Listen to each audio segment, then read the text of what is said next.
Bismillahirrahmanirrahim. Assalamualaikum warahmatullahi wabarakatuh. Waalaikumsalam warahmatullahi wabarakatuh. Bagaimana kabarnya? Kurang baik sih Bu. Oh iya, banyak melakukan konseling ya Iya. sekarang. Oke, sebelumnya izin bertanya dulu. Ini namanya siapa? Yasmin Mustafa. Oke, dipanggilnya Vika aja. Vika. Oke, Teh Vika. Sebelumnya aku mau ngejelasin dulu ya kayak gimana teknisnya ketika konseling itu. Oh iya, sebelumnya ini konseling keberapa? Baru pertama kali. Oh, pertama kali berarti teteh masih belum tahu ya kayak Iya. gimana etiknya ketika konseling itu. Jadi ketika konseling itu kita konselor itu pasti bakal menjaga rahasia tentang keluh kesah teteh gitu. Nanti ketika konseling itu kita nggak bakal ngasih tahu ke orang lain. Dan untuk durasinya itu hanya 30 menit ke depan gitu kan. Nah, karena mungkin bisa diestimasikan waktu juga dimulai aja ya konselingnya. Oke, sebelumnya izin nanya dulu gimana sih perasaan kamu gitu sekarang ketika masuk ke ruangan gitu mau ngelakuin konseling. Mungkin deg-degan ya Bu, karena baru pertama kali melakukan konseling, jadi belum ada bayangan konseling itu seperti apa sih begitu Bu. Oke.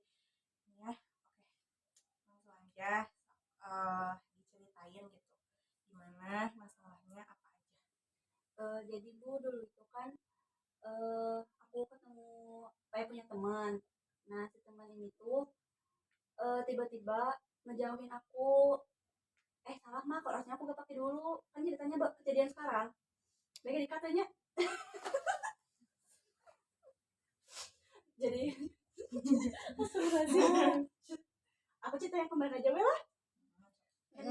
Jadi gini Bu, aku tuh kan punya teman cewek. Nah, dia tuh tiba-tiba ngejauhin aku, kayak silent treatment gitu. Tapi sebelumnya tuh kita tuh gak ada masalah apa-apa. Bahkan kemarinnya tuh kita tuh masih kayak bercanda-bercanda gitu, gak ada masalah apapun pokoknya. Tapi pas besok paginya dia tuh tiba-tiba ngejauhin, pokoknya mah banget gitu ke aku teh. Nah, aku teh kan bingung ya Bu, kenapa. Nah, terus aku teh asalnya gak mau cerita ke orang, tapi terus mama aku teh tanya, mungkin kelihatan kayak aku teh ngelamun-ngelamun terus di rumah. Terus mama aku teh tanya, terus aku teh terpaksa cerita ke mama. Nah, terus mama aku teh malah ketawa. Aku teh kan bingung ya kenapa mama aku ketawa. Terus kalau mama aku teh itu mah cemburu cina sama kamu. Nah, karena gini, sebelumnya tuh kan aku tuh punya teman lagi, satu lagi cowok, tapi cuman yang ini teh dia tuh suka cerita ke aku, ke dia juga, ke teman cewek aku yang ini, kalau dia tuh anak broken home. Pokoknya kayak dia tuh suka ditelantar, gak suka ditelantarin sama orang tuanya, terus orang tuanya tuh cerai. Terus dia tuh kayak tinggalnya tuh gak jelas di mana, kayak di saudaranya, tapi kayak pindah-pindah gitu. Terus waktu itu aku pernah cerita juga ke mama. Nah, mama itu kayak simpati gitu ke si cowok ini, karena kayak karena kasihan gitu Bu, karena mama tuh kayak merasakan dulu juga kan mama anak broken home, jadi kayak merasakan rasanya gimana sih jadi anak broken home. Nah, sampai akhirnya mama tuh ngasih amanah ke aku buat ngasih si apa itu kan namanya teh, bekal makan, bakal makan buat si cowok ini. Nah, terus aku kan nggak bisa nolak karena itu teh amanah dari mama aku sendiri. Sama aku teh dibawain setiap hari itu tuh sampai berbulan-bulan ke si cowok ini. Nah, si cewek ini tuh ternyata suka sama si cowok ini. Aku teh tahu sebenarnya si cewek ini suka sama si cowok ini. Cuman aku teh kan sebelumnya juga bilang ke si teman aku yang cewek, kalau mau bawa makanan buat si cowok ini teh bukan karena kemauan aku, tapi itu mah disuruh sama mama aku. Jadi kamu jangan salah paham. Nah, mungkin si cewek ini teh gak tahu cemburu, gak tahu gimana ya Bu, nganggapnya teh aku teh suka banget sama si cowok ini teh, padahal mah enggak, si cowoknya juga gak suka sama aku, kayak biasa we temenan gitu. Nah, terus kayak dia teh ngasih silent treatment ke aku. Terus pas aku udah ada bayangan, oh ternyata kayaknya bener deh si masalahnya itu titiknya tuh udah gara-gara si cowok ini. Terus si cewek ini tuh nyebar-nyebar fitnah ke teman sekelas. Pokoknya mah kayak seakan-akan aku tadi sini tuh pelaku, padahal menurut aku gak ada yang salah, gak ada yang benar gitu antara aku sama dia juga. Tapi dia tuh kayak ngomong ke orang-orang kalau aku tuh yang salah. Terus si teman-teman, apa sih, teman-teman kelas aku tuh kayak pada berubah ke aku, padahal kan biasanya cara biasa aja gitu ke aku, tapi pas semenjak itu tuh pada beda, terus kayak banyak yang ngejauh juga ke aku. Terus setiap hari tuh kayak misalnya lagi belajar kan dia tuh duduknya di depan aku, suka nyindir-nyindir gitu, pokoknya mah kayak nyindirnya tuh bener-bener eh apa sih, bikin sakit hati banget. Soalnya yang dia sendirin itu gak sesuai fakta, tapi kayak aku teh ya udahlah, aku diamin aja gitu karena aku pun males, apa sih, males debat, males ada masalah lagi sama dia. Tapi kayak lama kelamaan tuh kok ngelunjak sih, kayak udah berbulan-bulan berminggu-minggu kali ya dia kayak gitu. Terus aku juga lama-lama capek, kayak di apa sih, orang-orang tuh nganggap aku tuh kayak gini gini gini, padahal mah enggak. Terus aku teh ngobrol ke si cewek ini, ngajakin ngomong ke si cewek ini, kamu teh kenapa sih, pokoknya sama aku tuh diomong-omongin weh. Dia teh malah bersikapnya teh kayak biasa aja, kayak ada masalah, malah ngejawabnya teh apa ya, kamu udah, aku mah gak kenapa-napa. Dan aku teh kan jadi bingung ya, masa gak kenapa-napa kamu tiba-tiba nyebar fitnah ke orang, terus tiba-tiba ngejauh, padahal kan dulunya kita teh temenan gitu istilahnya mah. Enggak, aku mah gak apa-apa. Terus dia teh ngajak pulang bareng ke aku teh, terus kita teh pulang bareng kayak biasa, dia juga ngajakin aku bercanda. Nah aku teh ngiranya kayak, ih dia kenapa sih, kata aku teh kayak aneh banget selama berminggu-minggu dia kayak gitu, tiba-tiba sehari, gak sehari, malah cuma beberapa menit dia tiba-tiba berubah.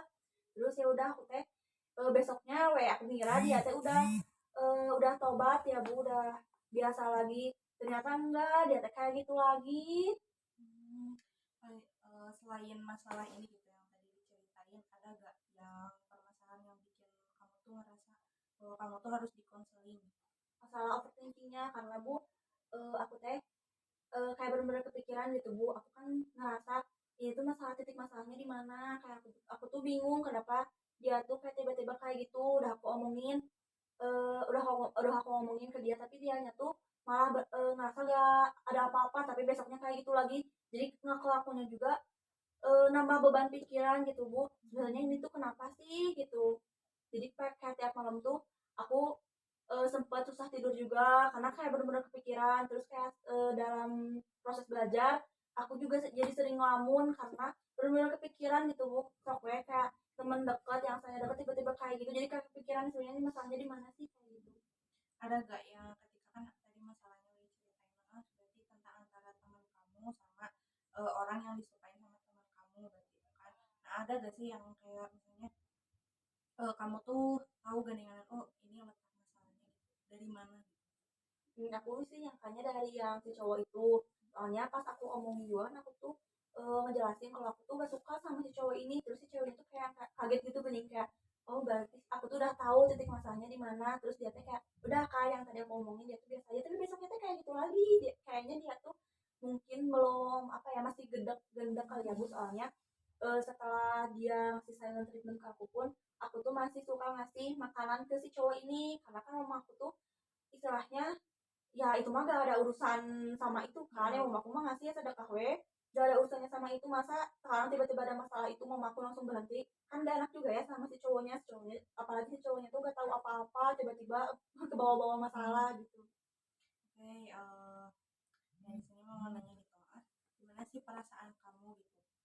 Kayak misalnya, eh, apakah aku harus ngejauh gitu buat apa sih, buat ngehindarin masalah ini, atau kayak gimana gitu tindakan kamu pas ada masalah ini tuh kayak gimana? Aku tindakannya sih ngobrol, komunikasi, karena ini tuh jelas kesalahpahaman. Tapi pas sesudah aku komunikasikan ternyata hasilnya kayak gitu, aku lebih milih menjauh aja. Aku menjauh aja karena kayaknya percuma juga aku ngejelasin panjang lebar ini itu, tapi kalau ke dianya gak ada apa ya, pemikiran buat balik apa ya, maaf-maafan gitu istilahnya mah.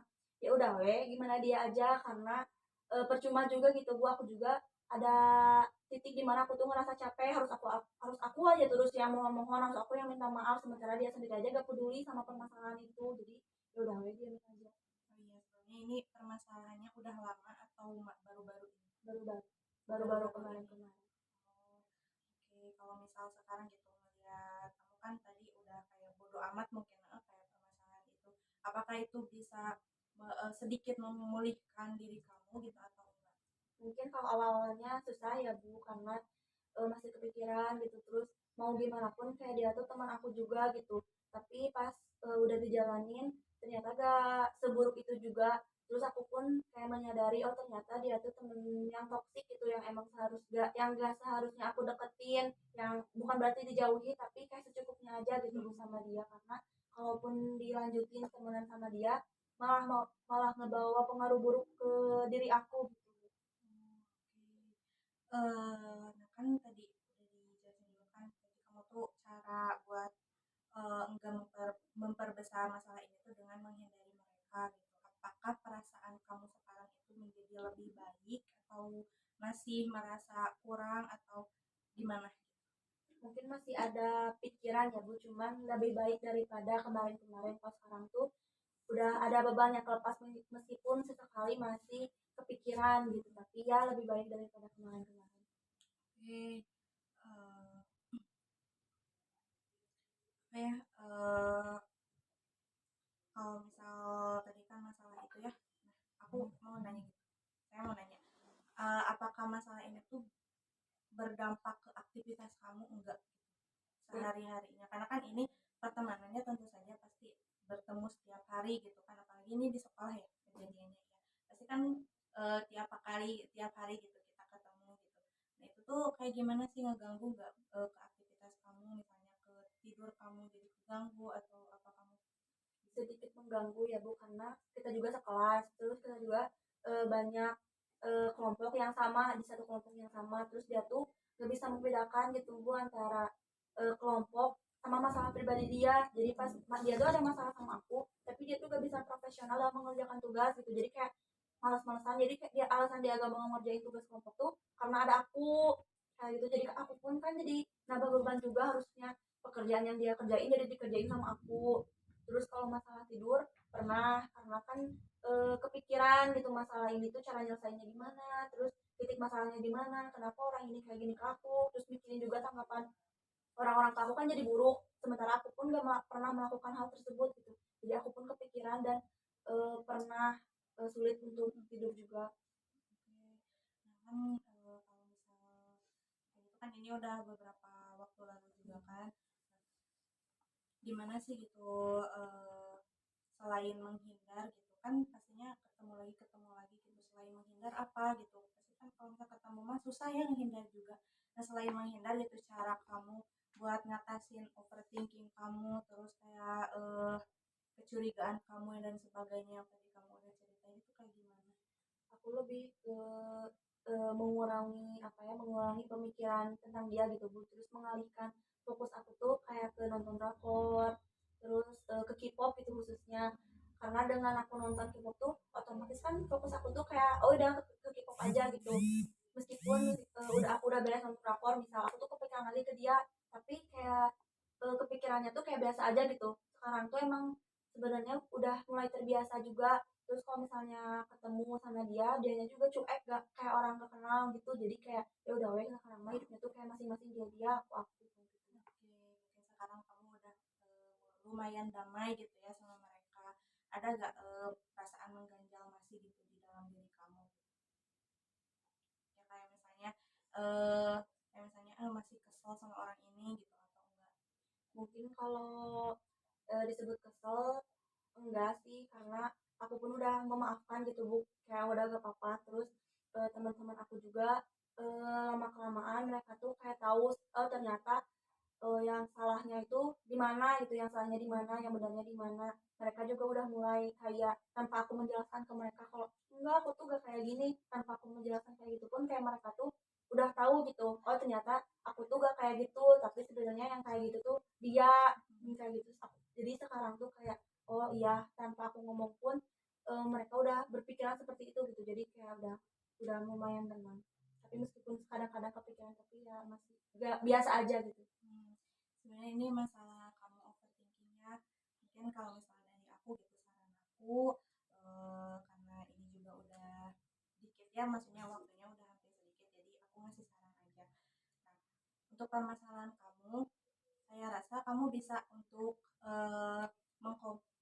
mengcoping stres kamu gitu ya, keadaan kamu sekarang gitu, bisa gitu dengan cara yang tadi itu baik aja gitu ya, dengan hal-hal yang positif, nyari hal-hal yang positif, karena kan kebanyakan gitu ada yang malah melakukan hal-hal yang negatif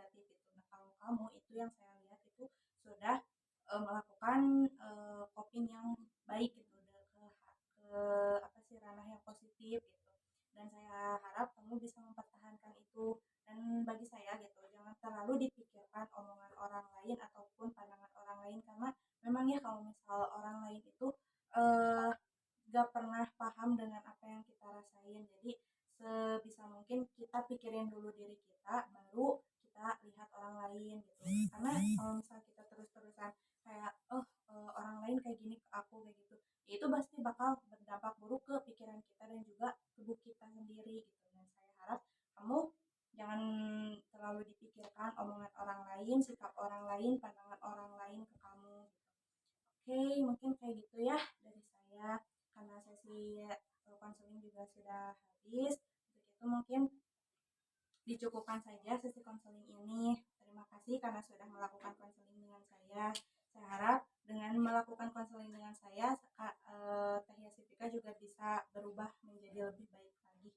Oke, terima kasih. Sekian. Wassalamualaikum warahmatullahi wabarakatuh. Waalaikumsalam warahmatullahi wabarakatuh. Terima kasih juga, kakak sangat membantu sekali.